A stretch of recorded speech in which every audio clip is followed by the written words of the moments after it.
The first part of this video, we're going to start off with definitions. Definitions are very, very important. Words, dictionary, etymology, shit like so. Okay, so first definition we're dealing with today is the word Satan.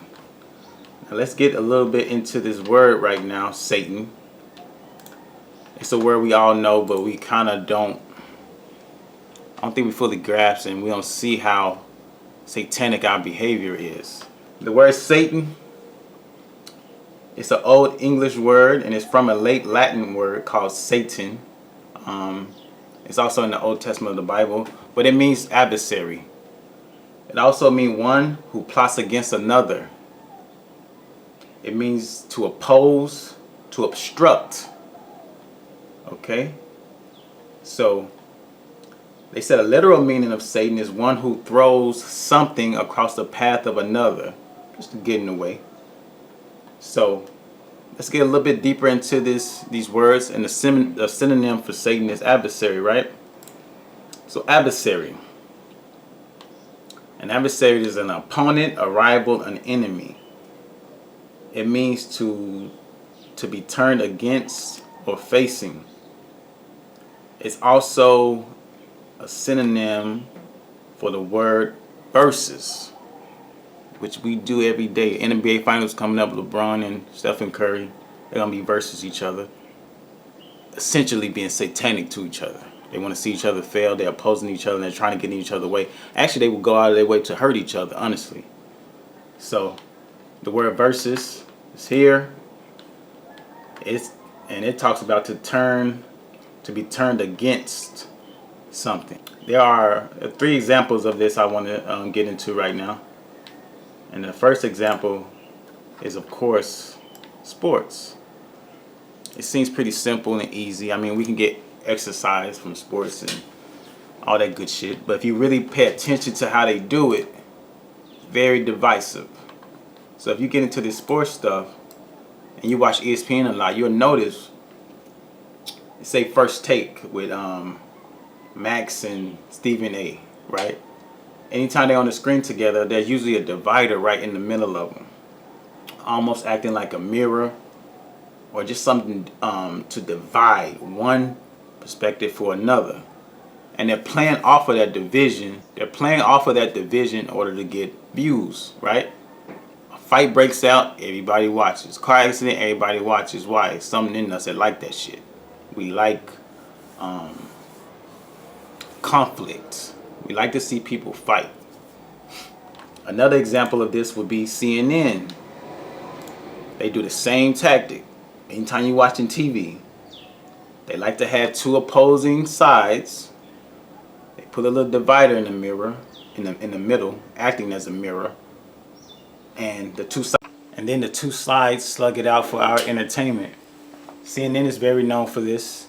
It's a political show. Another example of this same thing would be presidential debates. Presidential debates always have a divisive element. I don't know why. Why do we have a 2-party system in the United States? It's divisive, and it's perfectly divisive. Like, it's split literally down the middle. It's divisive. So why is it entertaining? Why do people choose sides? And people get attached to the sides they choose.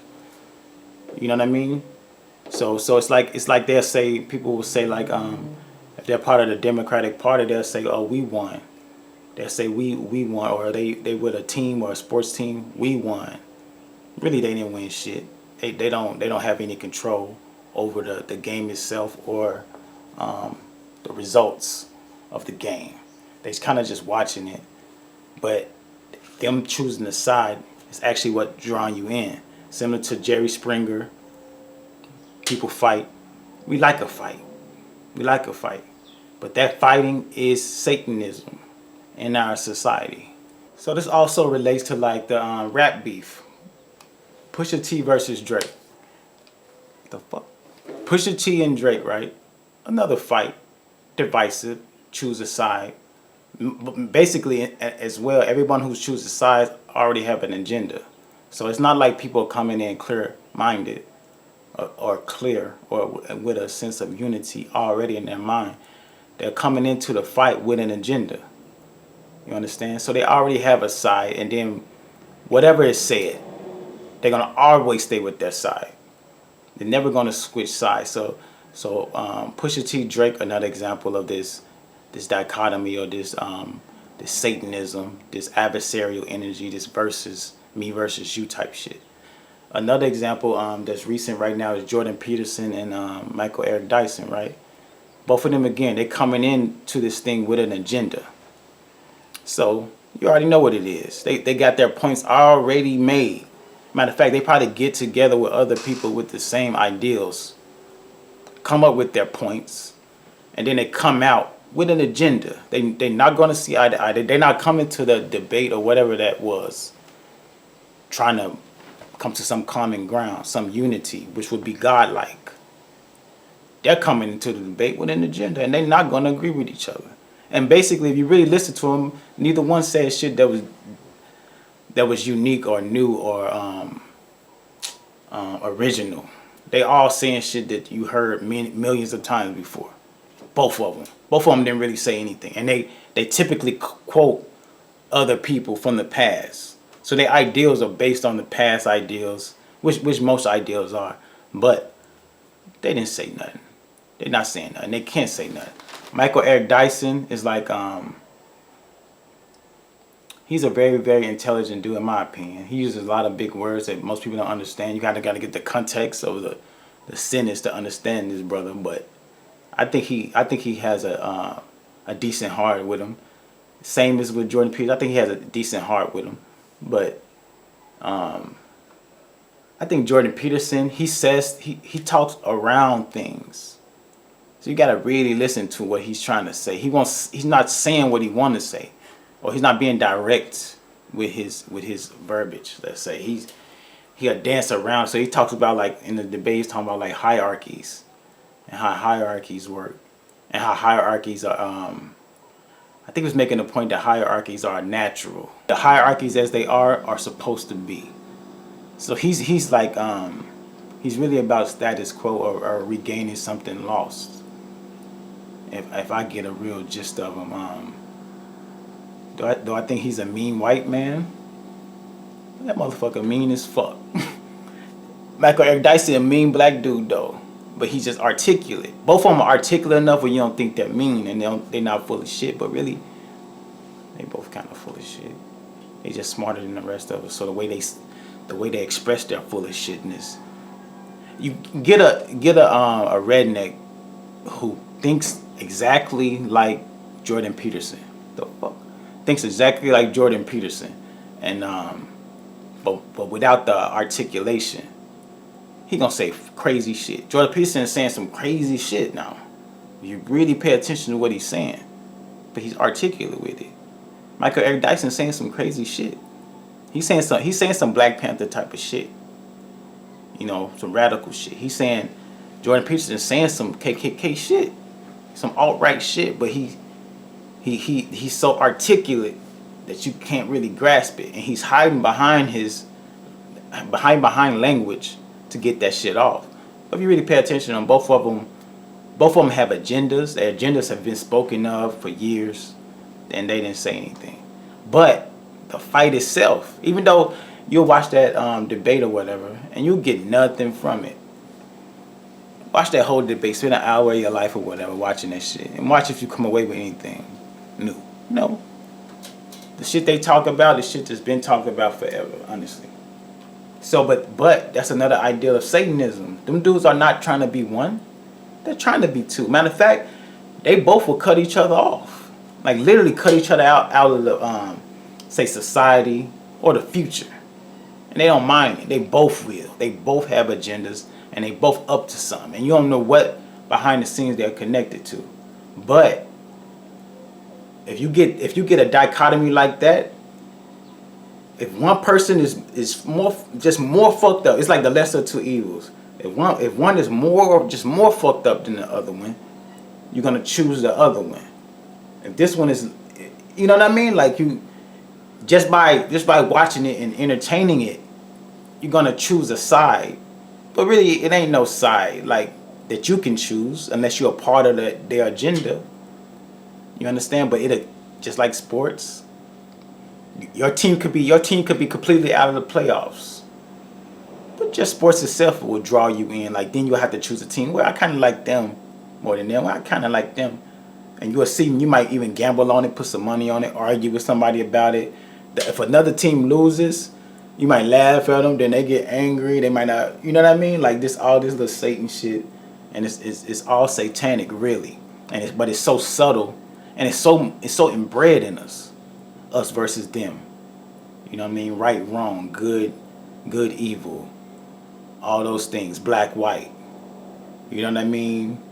Democrat, Republican, Crip, Blood. It's always like this dichotomy, and that's Satanism. People becoming opponents, people fighting, people arguing, people disagreeing, and it seems like it's nothing until it is something. It's like that's Republican, Democrat could seem like very like I don't know. I can't get the word for it right now. It could seem very benign. But you see, like with the Tiki Torch dudes and the dude who fucking ran over the person that was protesting, shit turned to death. Football, basketball game turned to death like this. Somebody gets shot in the parking lot and get beat up quick. And then in the hood, you can get shot over a pickup game. So these things seem like they're nothing, but then they could blow up, and you can have a whole bunch. You can start wars with us versus them mentality. In closing, I would like to say, I think we need to be more unified as a planet. I feel like the words we use, we have to be careful with. The stuff we put our energy behind, we have to be careful with. There's enough room on this planet for everyone in every way of thinking, honestly. Yeah, and also like with that dichotomy thing, some people may feel like you're showing some type of freedom or growth just by going to the other side. So you start off Democrat and you go Republican. Now you've done something major. Or you start off this and you go that. Now you actually moved or grown, but you just moved to the other side, and that gets into like with Kanye West. So Kanye West is on some. He put the Make America Great hat on, and people go crazy. And he's talking about he's free, and what's this chick Candace Owens talking about how free he is and shit. But that's not freedom. Going to the other side. So two things are set up. Nobody on the planet Earth set up right now anyway. Set up the Democrat and Republican Party. No one on planet Earth created that. We all kind of following behind it. So how can it be freedom just going from one side to the other? Freedom will actually be like getting out of both. You know what I mean? Or creating something new or different. Or maybe combining both would be something new. But Kanye and Candace Owens thinks Kanye's being free. They think he's being free by just going to the other side. Bullshit. That's nothing. That ain't freedom. That's just going over a fence. That's going over a gate. That's going over a divider and then being divided again. You see how much division he caused? If he was really being free, he would have caused freedom. They say anger begets anger, and like attracts like, right? So how can something free cause so much division? Because it ain't free. It's actually it's nothing. Peace.